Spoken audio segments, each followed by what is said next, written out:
Pak Prabowo, sebenarnya tidak ada yang membenci Bapak. Kita hanya membenci imajinasi terhadap Indonesia yang harus hancur karena apa yang Bapak lakukan.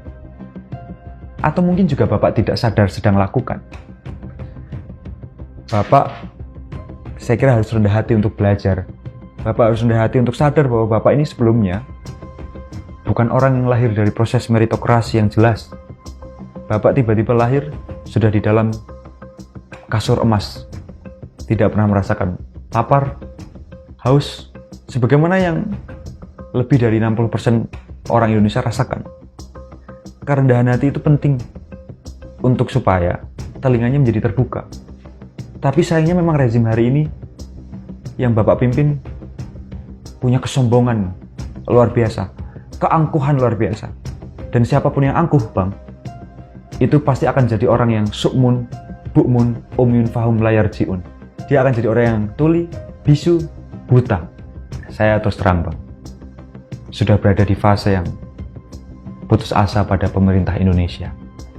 Karena rasanya seluruh kanal yang ada tidak bisa menjawab persoalan rakyat. Mereka hanya sekumpulan makhluk yang mengaku manusia, tapi tidak punya rasa kemanusiaan. Di saat rakyat kita lapar, rakyat kita bodoh, rakyat kita tidak mampu mengakses fasilitas kesehatan, justru mereka sedang sibuk berpikir tentang siapa cawapres di 2029.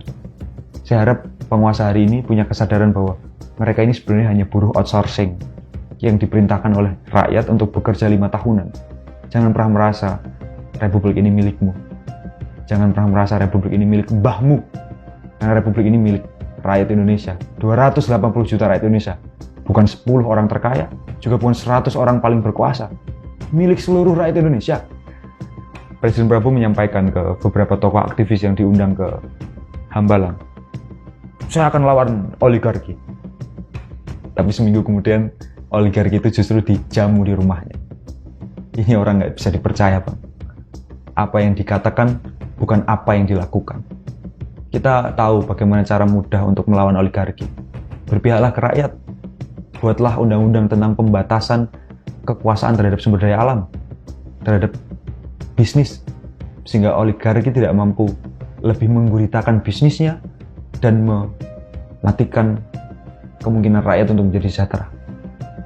Presiden Prabowo masih punya waktu 3,5 tahun. Syukur kalau beliau sehat sampai 2029 dan panjang usia. Tapi Pak Presiden sebagai orang yang sudah sepuh, saya harap panjenengan punya kesadaran bahwa tidak ada lagi yang panjenengan harapkan selain nama baik yang harus ditinggalkan. Gimana cara meninggalkan nama baik itu? Berpihaklah ke rakyat, dengarlah suara rakyat, lihatlah rakyat, di rakyat itu sendiri, tataplah mata mereka. Jangan hanya menatap data-data yang dikirimkan oleh bawahan Anda, yang tentu itu sudah dimanipulasi sehingga Bapak senang. Hari ini Bapak ada dalam situasi yang gimana caranya Bapak itu harus senang, tidak boleh marah. Itu bahaya.